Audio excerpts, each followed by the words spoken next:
Quand on parle de cambriolage, le problème, ce sont les cambrioleurs et les faits qu'ils ont commis. Quand on parle de terrorisme, le problème, c'est les terroristes et les faits qu'ils ont commis.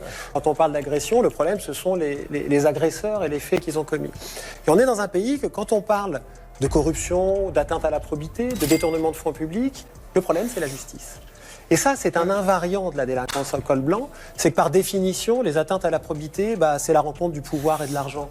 Donc les mises en cause, c'est rarement des nécessiteux.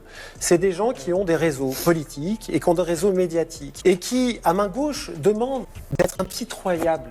La tolérance zéro vis-à-vis de la délinquance de droit commun. Mais quand les flammes de la justice s'approchent de la délinquance de leur milieu, parce qu'ils en ont le pouvoir, ils vont à la télé pour dire que le problème, c'est les juges. La focalisation du débat que nous avons sur la peine d'inéligibilité, pour moi, vise à faire diversion sur le fond de l'affaire. Et que, comme dans les autres types de délinquance dont j'ai parlé tout à l'heure, il faut regarder ce que la corruption, ce que les atteintes à la probité, ce que les détournements de fonds publics font comme ravage contre l'idée même de société organisée.